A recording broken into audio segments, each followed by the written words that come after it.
All right, well, we're up to 58 people, so since it's already getting so difficult to keep track of everybody, we can get started a couple minutes past.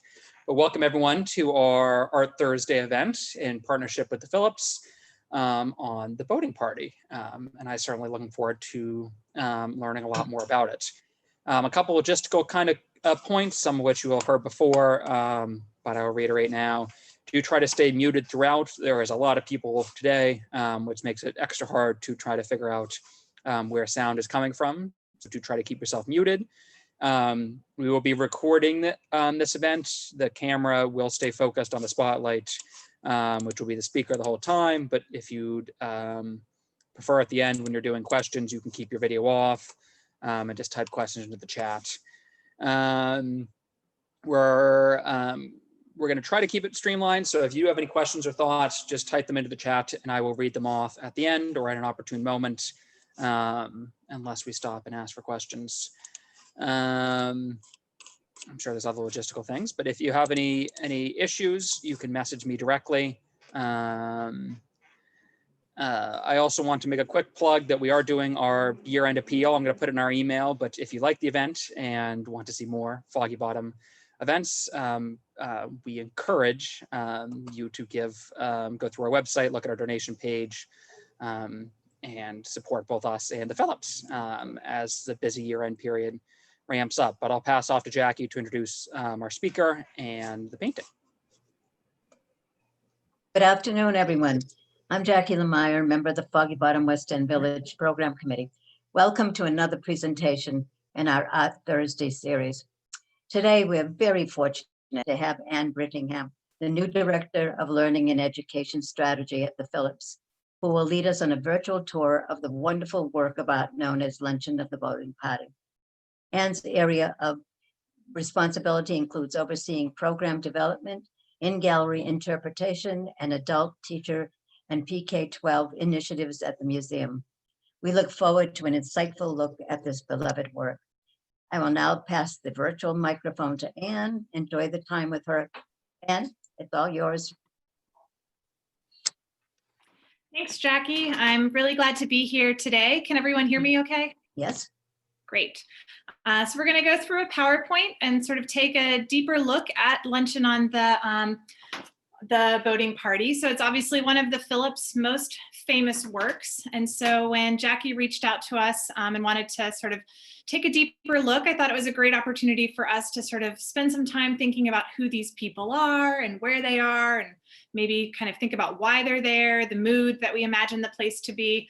So I'm going to start my PowerPoint. I have a few times where I'll ask you guys some questions. If you guys want to take yourself off mute and answer, that's great. Or if you want to put it into the chat, one of my colleagues, Donna Jonte's here, and she's happy to sort of help read some things out that you guys respond in the chat. But I want it, even though we're over Zoom, to not feel super formal and give us a chance to really explore this amazing work of art. So can everyone see the PowerPoint okay?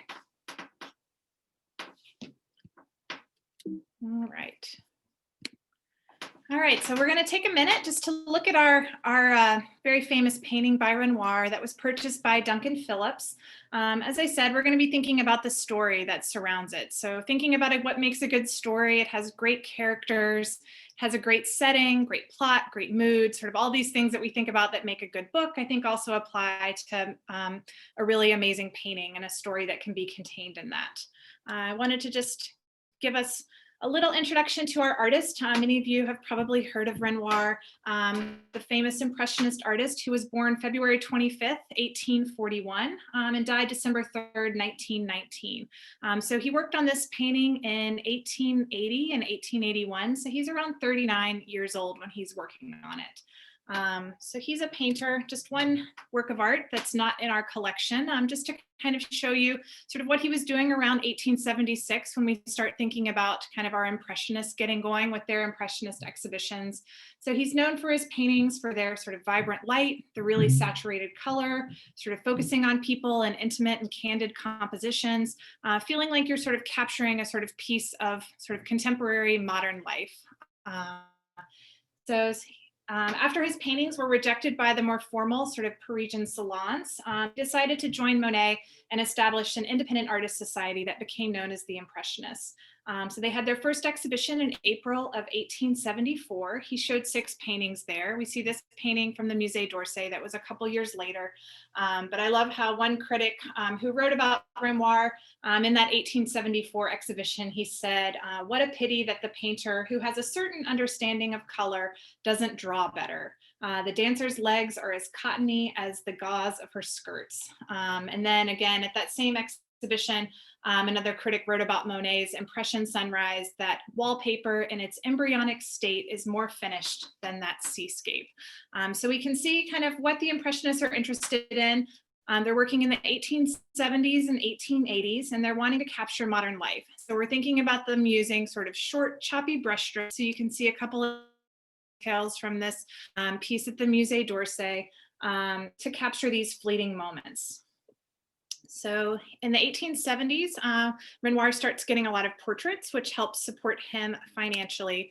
And so then we kind of think about this painting here in 1880. So if we think about sort of what he's done here with the kind of short, choppy brush strokes, sort of capturing this sort of fleeting quality of life, moving to 1880, we see him starting to shift a little bit away from kind of that sort of quintessential impressionistic sort of technique, where we see kind of him blending sort of what he's doing with impressionism, but then also sort of starting to put more sort of solid form to his figures. So he said that he was a little bit skeptical of the impressionist aesthetics durability. And so he started looking at the old masters for more of sort of the structure and sort of permanence. And I think we're starting to see him shift with this painting here.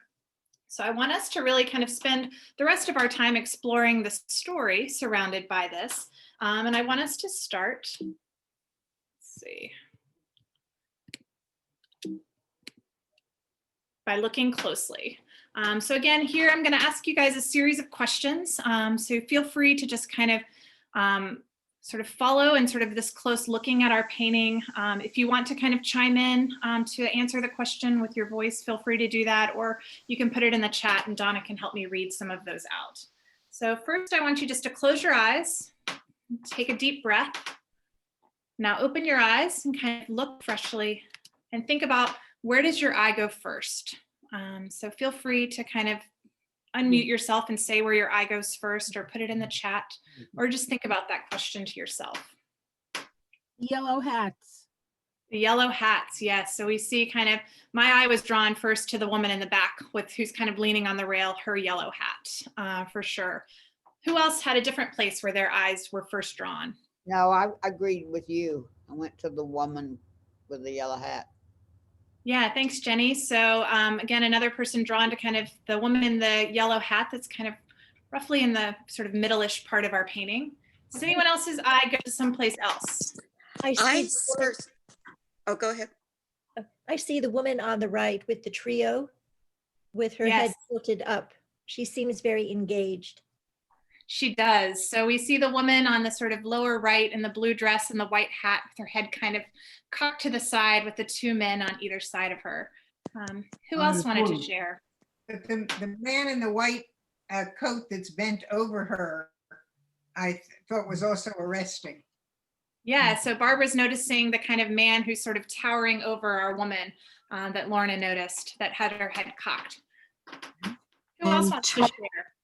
Trev is noticing the man leaning on the railing who's also wearing a yellow hat. Oh, interesting. So yeah, so we had sort of someone who noticed the man on the right in the white coat. We've also got this kind of imposing figure on the left with the white tank top and the yellow hat. And I see Kathy, the, oh, sorry. I was just gonna say, Kathy noticed the tops of the wine bottles. Oh, interesting. So we have someone who's noticing inanimate objects that Renoir has included. So, I mean, if we could also think about sort of this painting, if we sort of broke it into different pieces, and that still life that he's created on the table could be a painting in and of itself, for sure. So think about sort of where your eye went first and then where your eye sort of moved and sort of what kind of prompted your eye to move. Was it, shifting with the gazes? Were you following the yellows as you went through? Because there's a lot obviously going on in our composition, and our artist has wanted to help our eye kind of move around our painting. So now kind of think about 10 things that you see in this painting. So take a minute and just kind of to yourself, kind of see if you can count 10 things.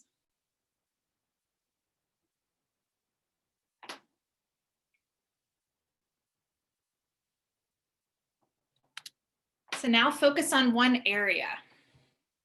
So the table, the background, one of the groupings, and find 5 things that you didn't notice the first time.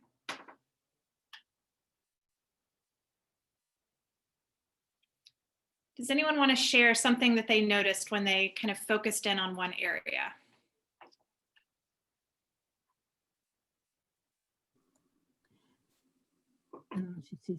The conversation in the back. Yeah, do you all notice how the woman has her hand over her ears? Yeah. Sort of makes you wonder sort of what those 2 men are saying to her that makes her want to cover her ears up. Right. But also the well-dressed or more elegantly dressed people are at the back, and the rowers or boat people are more in the front. Yeah, so Marcia's noticing, sort of the top hats, the sort of figures that are more formally dressed in the back, and then our more casual sort of rowing attire in the front. Mm-hmm. Michelle also noticed the men in the top left corner, way in the back. Mm-hmm. Oh yeah, those 2 men that are talking there. So we'll come back to all of these people as we kind of continue our exploration of our painting. So now notice all the blues. So kind of see if you can find all the areas of blue in the picture. Let your eye go back and forth, noticing all the blues. And when you've done looking at the blues, look at all the yellows. We talked about those hats earlier that really kind of made a lot of us where our eyes were drawn first. And finally, notice all of the reds. You can think about red in terms of the objects, where you kind of see it in articles of clothing and skin tone. So kind of the way your red is making your eye sort of shift through. So now that we've kind of spent a few minutes looking closely at our painting, what we're going to do now is focus on the setting. Oh, so sorry, last question. What is one adjective you would use to describe this scene? So again, if you want to type it into the chat or say it out loud to get us thinking about this setting and the mood. What is an adjective? Lively. Lively, that's a good one. Convivial, joyful, jovial. Engaging.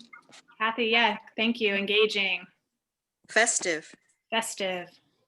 Nadia says flirty. I like flirty because it does seem like there is an awful lot of flirting going on in this painting, which again, we will talk about a lot more when we talk about our people. Mm-hmm. And Marcia says jolly. Jolly, that's great. Mm-hmm. So as y'all are saying these words, it also makes me feel like I could hear sort of the sounds of this place. Crowded and noisy. Crowded and noisy, definitely. So let's focus in on the setting. Don't worry, we're going to spend lots of time focusing on our people, but before we kind of get to our character exploration, let's think about our setting. Where do you think they are? Has Renoir given us any clues to help us see where they are? Feel free to chime in, type it in the Top left, you see the river, and I can't tell if that's part of a bridge. Yeah, so great. So we've got the river on the left, the Seine, presumably. We've got a sailboat there. And then, yes, I'm glad you noticed the bridge in the background. We will definitely be talking about that a little bit more later in this tour. What about the weather? What time of year do you think it is? Summer. Yeah, it's definitely warm, for sure. You need a hat to protect your face from the sun. We've got short sleeves and sleeveless shirts. And then we've noticed some of those things we see in the background. We noticed the river, the sailboat, the bridge. Anything else you all notice in the background? Foliage. Yeah, so a lot of trees. So we get a sense of sort of the kind of country feel of the place.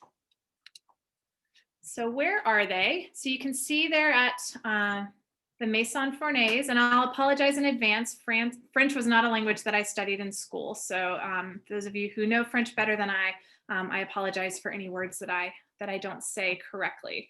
But you can see the building here, and you can actually see that awning. So if we go back and look at our painting here, notice the kind of peachy orange awning that's over our group, and then notice it right here in this picture. And so that also gives you a sense of sort of where we are in space. So it's kind of up on the second floor, a balcony that's overlooking the water. And you can see the boats that are docked there. And then one more picture here where you can see a group of people sitting out in front. So again, the woman on the balcony upstairs is where we're thinking about this group that we're looking at in Renoir's painting. And you notice the sort of river with the boats that are right there. So this was located in the small riverside town of Chatou, and it was a favorite weekend destination for Parisians. So again, I think what's really wonderful when you look at Renoir's painting is that you could imagine sort of standing on this balcony, looking out at the water and the things that you would see and smell and hear and taste. So there's a very sort of sensory feel to this painting. So it was bought in 1847 by Alphonse Fournaise. He built it to be a boat rental, a restaurant, and a small hotel. And so he ran this business until 1906, and then it eventually was restored in 1990. But we'll talk about his children who were helping him run it at the time in which this painting was made. So we're going to focus in on our characters now. So just take a minute and see if you can count how many people we can identify in this painting.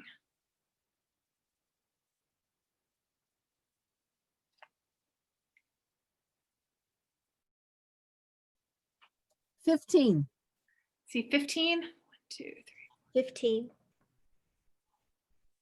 Yeah, so we're going to focus on, there's a few that I don't think we know necessarily who they are. We're focusing on these 13 that we can see here that are numbered.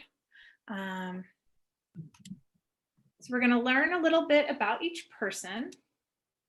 Okay. And start with the woman on the left that we see holding a dog. So this is actually Renoir's girlfriend. So what has he done to make Aline stand out from the rest of the crowd? How is she different? Or She has flowers on her hat. mm-hmm. She's So dressed very nicely, and she's holding a dog. yes, so we talked a lot about the flirting that was going on in this painting.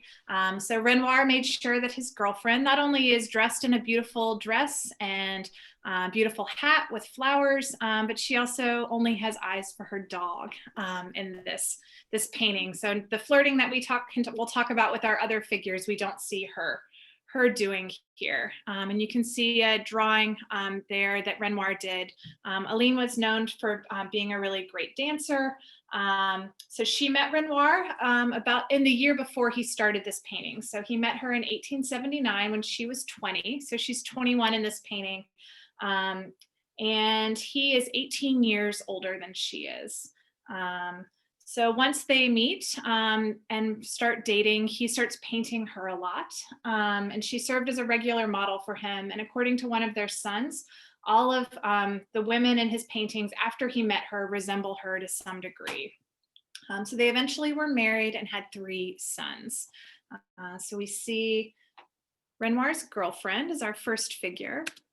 And then these 2 figures that we talked about in the beginning, that some of you, your eye was drawn to them first. So the woman that we see leaning on the railing and the man who is kind of standing up, sort of looking out, that's actually the daughter and son of the owner of our establishment here. So Alphonse, we see him sort of dressed in his kind of rowing attire. He was the one who operated the boating rentals, and his sister Louise managed the restaurant. So they're separate from the other patrons to a certain extent, but they're also still engaged, especially sort of Louise sort of looking at this gentleman who we see from behind that we'll talk about in a minute. Let's see. And so, as I said, Louise was known for being kind of the life of the party, and she was also a really good singer. So there's another figure in here that we'll talk about that she used to sing with. But if we look at who she's talking to, so that's Baron Raoul Barbier. He's a cavalry officer and a friend of Renoir's. And so Renoir talked to him about wanting to do this big group scene. And it makes sense that the cavalry officer offered to be the one who would organize all of the people and get everyone coordinated in there.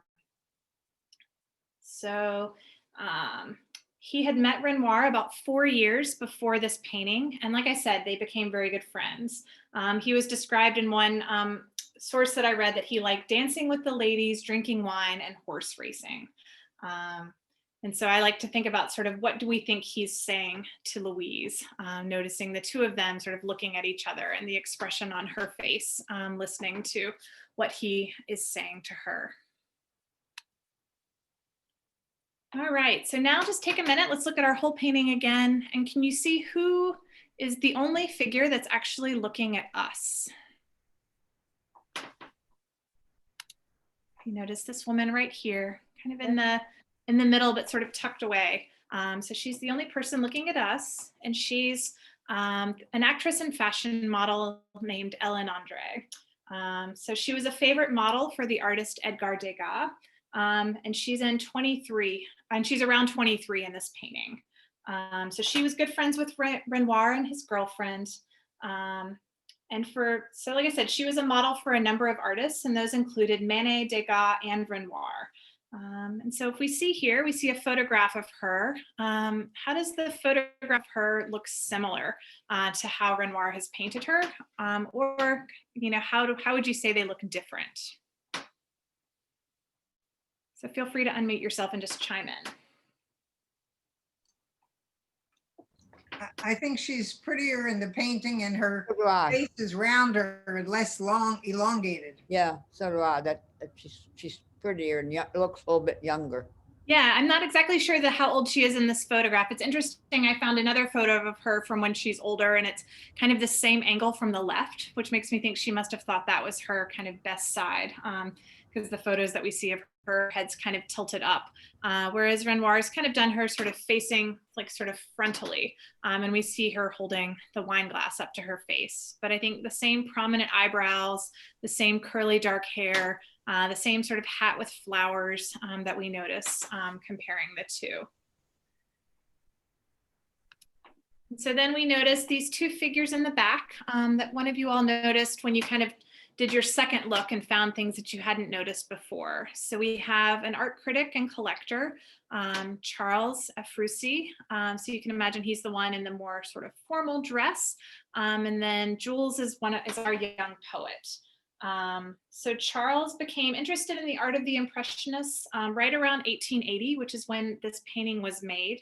And he purchased 40 works by Monet, Manet, Degas, Renoir, Pissarro, and among others around within that few years. So we can see him talking to the young poet in the fisherman cap.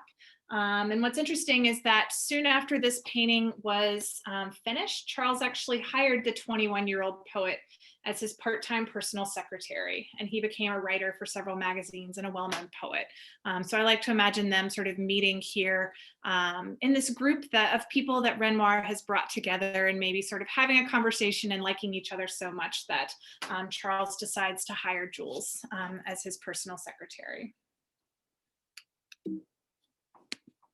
And so now we see the figure that, again, one of you all noticed as where your eye went first, Gustave Caillebotte, another Impressionist artist. So we see him. I love how his chair is turned around. So he's kind of sitting like backwards in his chair. We just kind of feel like he sort of oozes coolness, I feel like, in this painting. And he's kind of leaning back. And I love that the woman that, again, one of you all noticed right away with her head sort of cocked up towards him, she's looking at him, but he seems to be sort of looking out, maybe thinking about, you know, renting a boat and going out on the water, maybe not as interested in talking to her if we look at where his gaze is going. So he's also holding a cigarette that's a little hard to see in this picture. But like I said, kind of very casually sitting with his chair turned to the back. And we notice that he and Alphonse, our guy who's running the boats, are dressed in the similar sort of boating attire with the same hat. So Caillebotte eventually, so he met Renoir in 1876 and they became fast friends, and he eventually became the godfather of Renoir's son, Pierre. So we see just a painting, just to kind of give you some context of him kind of combining all of his interests as an impressionist painter and as a boatsman. So here we see a work of art from a private collection that Caillebotte did, where we can see the white shirt, the blue pants, and the yellow hat. And so here we see our woman that we noticed in the beginning, who's looking at Caillebotte there. So that is another actress. So she was also a friend of Renoir's. And then standing over top of her in the white coat is a journalist. Let's see, I'm getting so he is an Italian, Adrian Maggiolo. And so I love sort of thinking about sort of him sort of looking adoringly at Andrée, and then sort of her looking at this artist. So there's these great sort of what I like to think of as love triangles sort of happening here. So Maggiolo wrote for a popular magazine that covered the theater and cabaret in Paris. And so we see another actress here. So she's the one that, again, with maybe you don't see when you first look, but then when you take a closer look at this painting, you notice her in the background covering her ears with her gloved hands. And so again, I think it's really fun to kind of think about sort of what these two men who are talking to her and standing very closely to her. One is even looks like he's putting his arm around her, what they're saying to her that is making her cover her ears. And so again, she's a famous Parisian actress. She's got two men flirting with her here. Renoir painted this picture when she was 23 years old and at the height of her popularity. And he painted her a dozen times between 1877 and 1881. So clearly a popular subject for Renoir. And so we see her in a photograph and then also in one of her theater performances. And then the two men who are talking to her. So we have the writer, Paul Lahaute, and then the bureaucrat, Eugene Pierre Lestranges. So it's clear, we can see who is who based on sort of the formal attire of Eugene and then the more casual attire of Paul. So Eugene was a Parisian diplomat who worked for the Ministry of the Interior. And then we have, like I said, another writer in our group here. So I think that's about everyone. Like I said, I didn't have sort of who's tucked behind sort of our figure that's standing up in the white coat, but those are our kind of main players that are here. And so I want you just to take a minute and spend some time looking at the gazes between the people and sort of think about where they're looking. And think about how the gazes are connecting them to others in this scene. So we talked at the beginning about Renoir sort of helping us move our eye around this painting. And I think one way you could think about sort of your eye moving around the painting is by focusing on color, sort of following the yellows, the reds, and the blues like we did earlier. And another way is to follow the gazes and sort of look at where people are looking and how that sort of connects them to the other people in this group. So now we'll think about the painting's mood. So again, sort of we talked at the beginning, but does anyone want to add any additional adjectives that they would use to describe the mood beyond what we talked about at the very beginning? The more I look at it and after describing all the people, I have a sense of tension.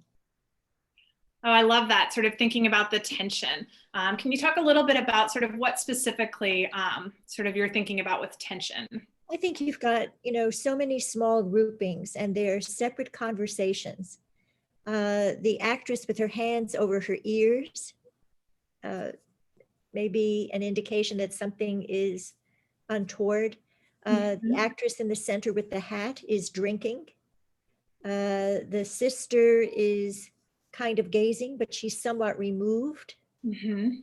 And her brother is like somewhat withdrawn.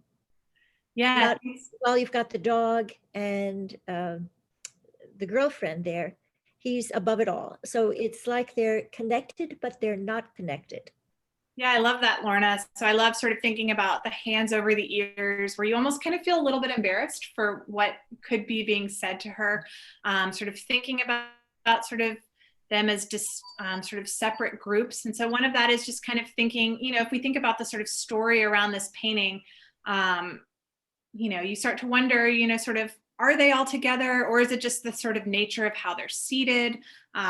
Were they seated like this on purpose? You know, we can also think about how Renoir painted this. You know, maybe all of these people weren't there at the one time, and he did this over a series of sessions where he's painting different people at different times. But I love that, you know, when you first look at this painting, you see the sort of the crowd of people and how close they are, but then you start to sort of look at the people individually and look at them within the small groupings, and you start to sort of feel things other than maybe sort of the joyfulness, the happiness, those words that we use to kind of think about the sort of maybe underlying tension that we can see in the scene. Does anyone else want to add sort of how their sort of view of this painting has been enhanced, or sort of you're thinking about it in a slightly different way?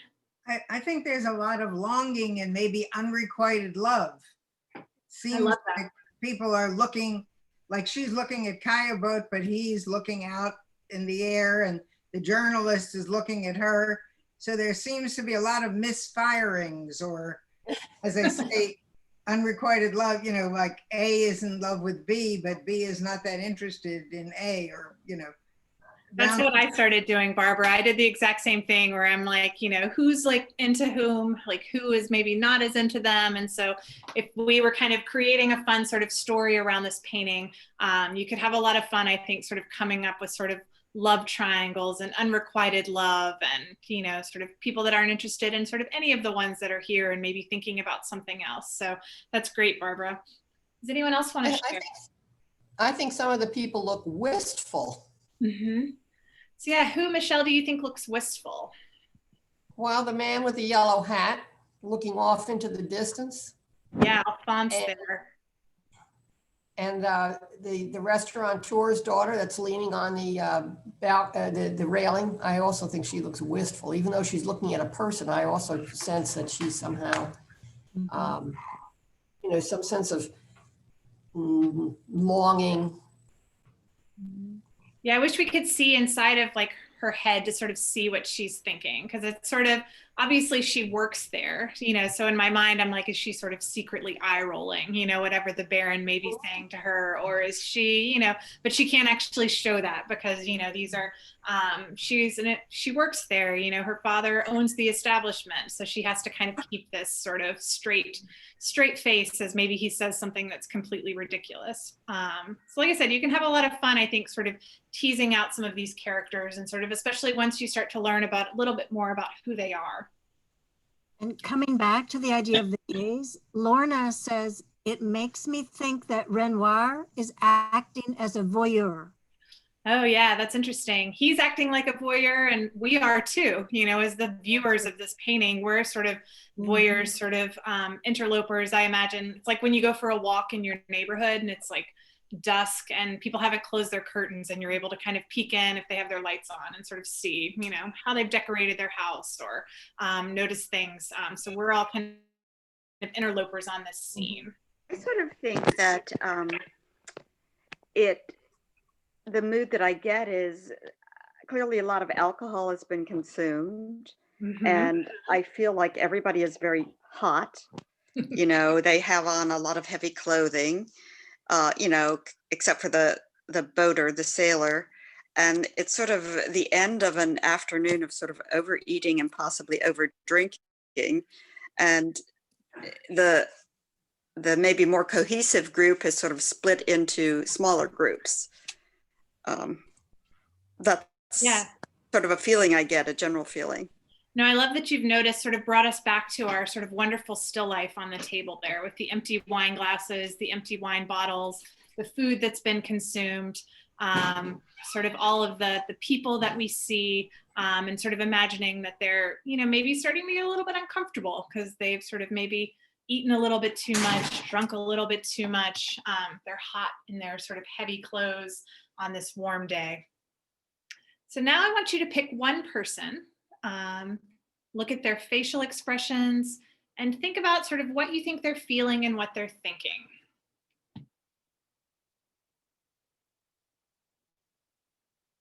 And feel free to jump in and share. Well, I think Caillebotte seems possibly bored, as does maybe our Aline, that they're detached from the scene. I mean, they're there, but they're not actively participating. Yeah, I agree. I mean, like Caillebotte, you know, definitely is sort of looking off, you know, and sort of thinking about something else that's maybe not the woman seated next to him. And Aline, for sure, is sort of has a detachment. You know, one, just her position, you know, she's got Alphonse behind her, but I mean, she's got more sort of space around her than any of the other characters that we've talked about. And she's completely absorbed by her dog there. Does anyone else want to share? I don't know the names, but I think that Caillebotte painted surfaces really beautifully, including water. And I love that painting of his, I don't know the name, where the floor scrubbers are scrubbing the wood floor. And I'm fascinated. I'm fascinated by that painting. So to me, this is him looking at the surface of the water and looking as an artist, really studying it. I love that. So thinking about sort of his work and how, as an artist, you are always studying sort of your surroundings and you're looking for inspiration in the things that you're seeing. So I just want to kind of, we've been exploring the plot, I think, in our own sort of way. We don't know sort of exactly why they're all there. I mean, presumably they're there for the very practical reason of, you know, Renoir wanted to paint a group, but it's fun to kind of come up with our own plot and sort of character intrigue. So kind of bringing us back to the beginning, when we talked at the beginning, someone noticed a bridge in the background. And so we can think about that's how they got there. So if you notice kind of in the very back, there was a bridge by the, so they would have presumably gotten there by train. So it took, so the trains made trips to towns like Chatou, sort of very quick and easy. And so a train left Paris every 30 minutes to come out to Chatou. So we can see here a map of all the various rail lines. It's interesting, in 1842, the French government approved a national construction plan that said there had to be rail links for all towns with a population over 1,500 people. So we can see how, as the sort of rail lines form, it makes sort of leaving the Parisian sort of city center and getting out to the country. You guys notice the foliage and sort of trees around this scene on the Seine. And so thinking about our plot, one last activity for you guys. So thinking about why you think they're there, just take a minute and look at our painting, and I want you to create just your own 7-word story. Don't spend a lot of time, you don't have to share it, but just kind of think about sort of your story. If you had to sort of boil it down to 7 words, what would you say to describe either the story? You could think about one person. And like I said, it's just kind of a fun activity for you guys.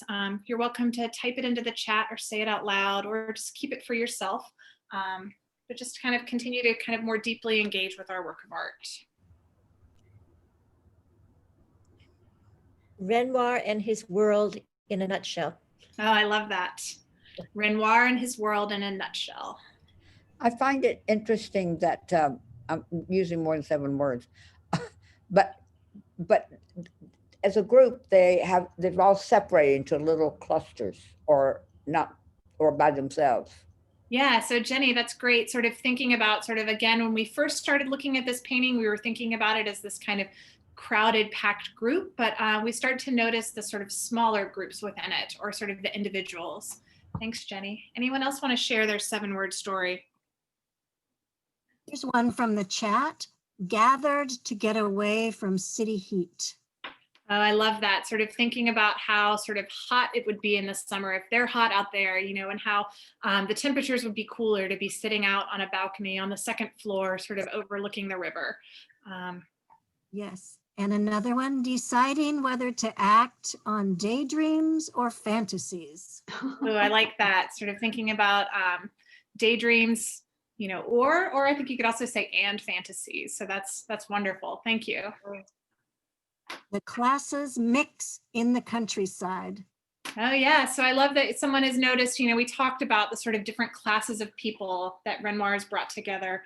I was thinking about this as I kind of was sort of putting all of these characters together. So we have a dressmaker, we have, you know, rower, we have a sister who sort of works at the establishment, we have actresses, we have writers, we have artists, you know, politicians, cavalry officers. So we have all of these classes of people who have come together. So that was a great 7-word story capturing all of that.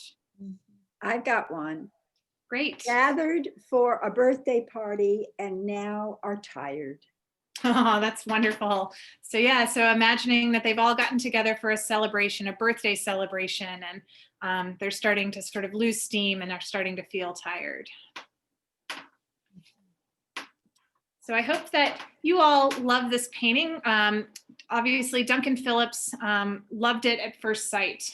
So he first saw it in Paris in 1911, and then he saw it again in 1923.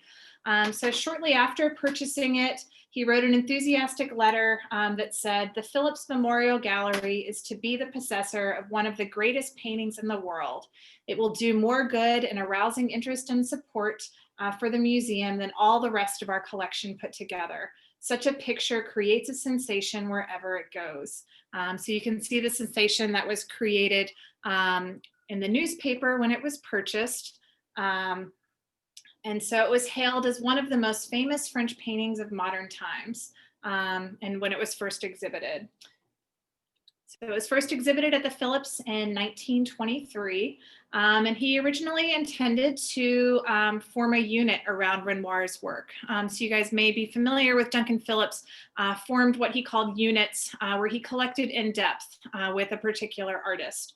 However, as the painting came to be such a magnet, sort of attracting people from all over, he said museum pilgrims would come to pay homage from all over the civilized world. He realized that Luncheon on the Boating Party was the only major work by the artist that he would need.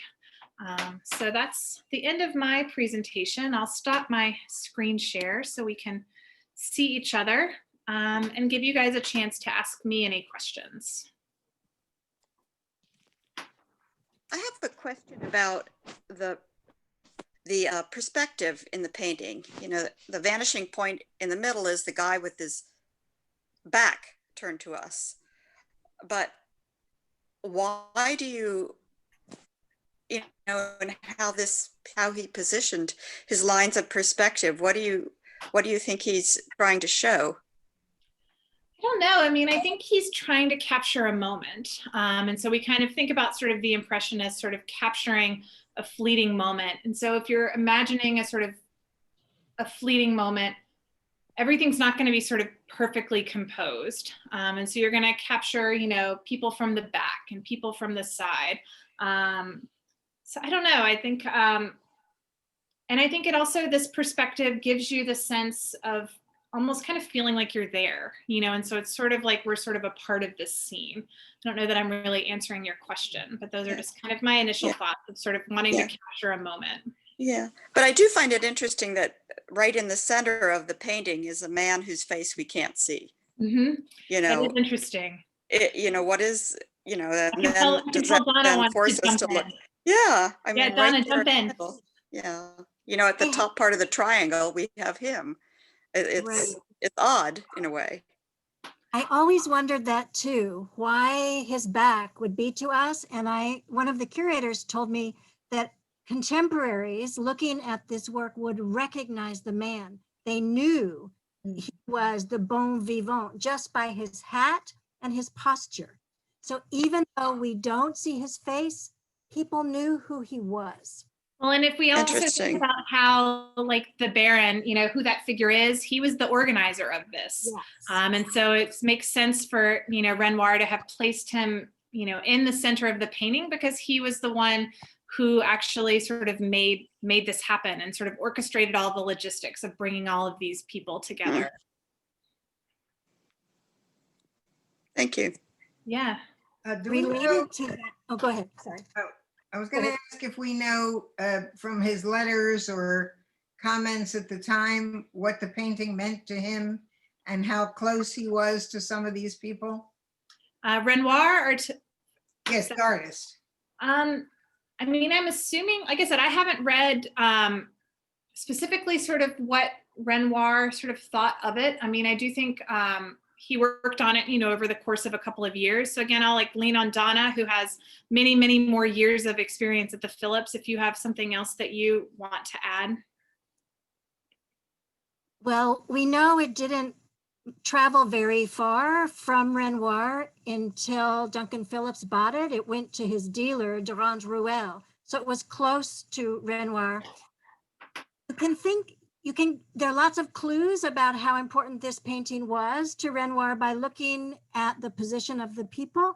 Like, not only is the Baron right in the middle, but look where Caillebotte is in the composition, and think about Caillebotte's relationship with Renoir and why Caillebotte has that position of importance right in the foreground, right next to us, almost acting as a parenthesis in the composition, equal to Aline.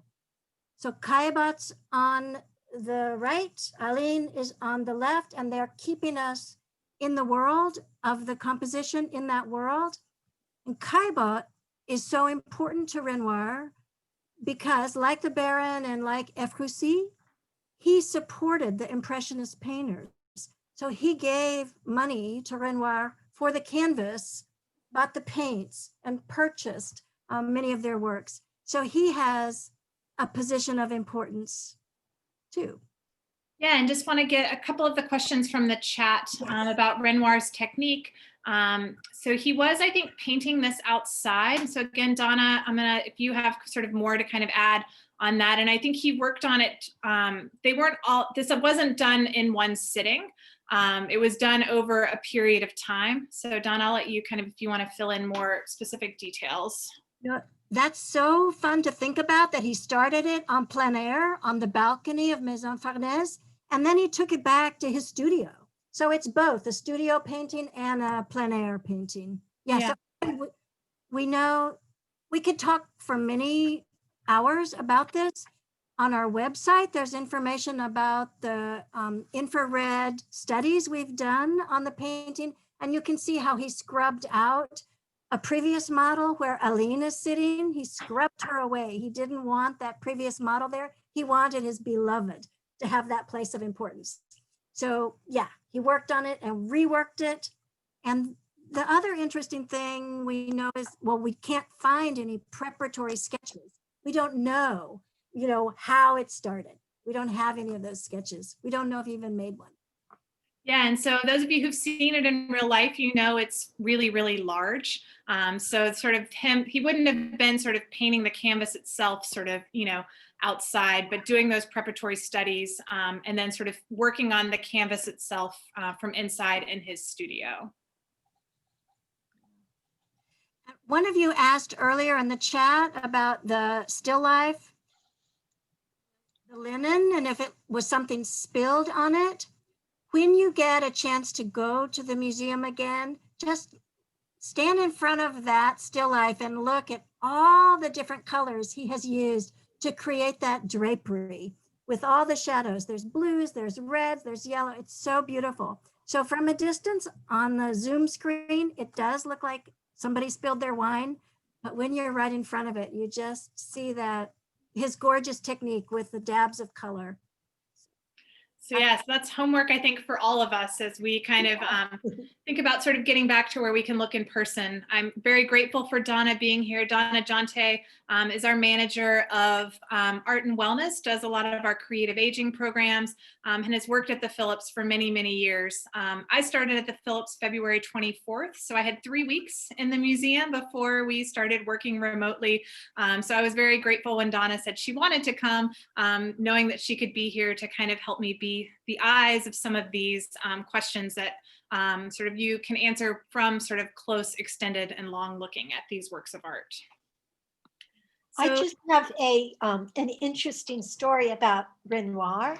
When I was in college, I was taking a literature class on Chaucer, and my professor was Alain Renoir, and his father was Jacques Renoir, who was a kind of an avant-garde filmmaker, and his father was Auguste Renoir, the painter. And so it's interesting to think about their descendants and what happened to them. Yes. So I always love looking at Renoir paintings. That's a great story, Carolyn. Thank you so much for sharing that. That's so great. Yes, what an artistic family. Yes. So I think we're coming to the end of our time. I think, Jonas, did you have a few sort of things that you wanted to say in the last few minutes? Or I'm happy to answer questions if you don't need a full 5 minutes for your piece. We have plenty of time. I just want to thank everyone. We're definitely can do a few more questions, but definitely want to thank everyone for coming. Definitely a great turnout today. I will send out the post program email and invitations to our upcoming events probably tomorrow sometime. But thank you all for coming, and do feel free to ask more questions because we do have a few more minutes. Yeah, and I just want to say thank you for having us. This was a lot of fun.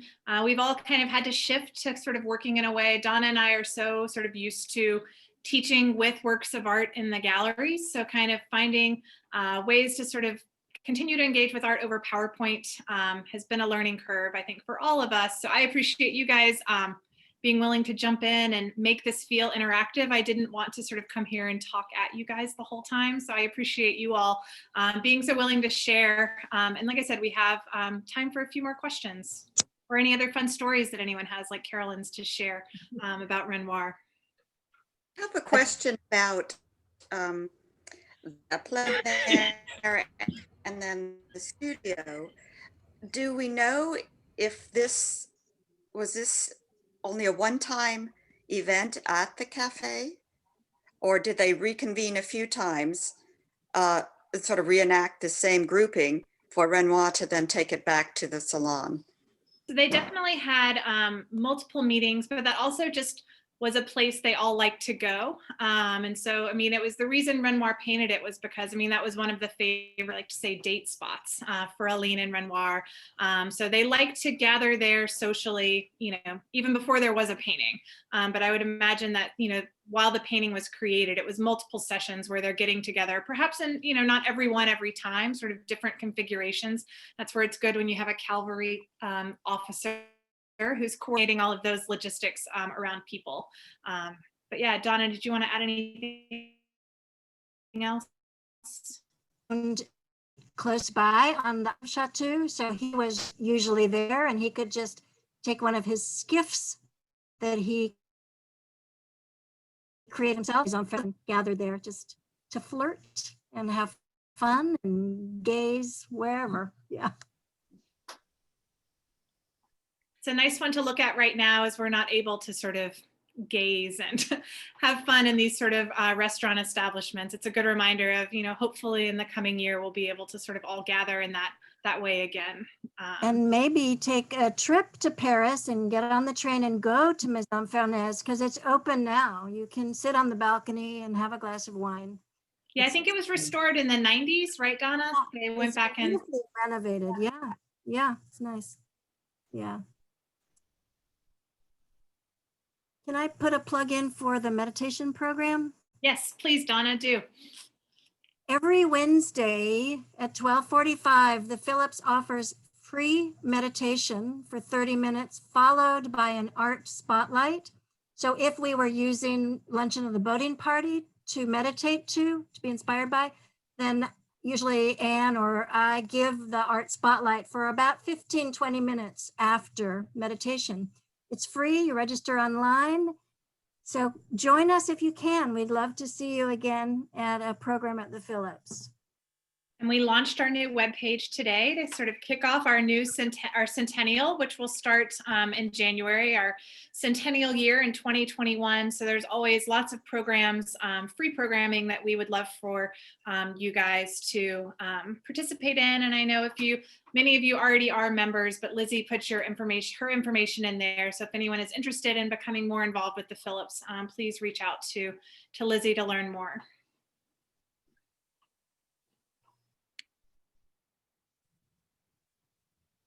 Anything else for our last couple minutes? This was a lot of fun. Thank you, everyone, for being here. I'd like to thank you particularly very, very much. You know, I said in my intro that we're looking forward to an insightful look at this beloved work, and we certainly got it in spades. It was wonderful, and thank you so very much. Thank I you would for love having a me. program on Georgia O'Keeffe. That would be fun. Donna did a meditation to O'Keeffe, didn't you, a few months ago? I forget the time, but it was really, really great. Yes, we use Georgia O'Keeffe all the time, Red Hills especially. Yeah, she's fascinating. Let's put her next. All right, next time we see you, we'll do Georgia O'Keeffe.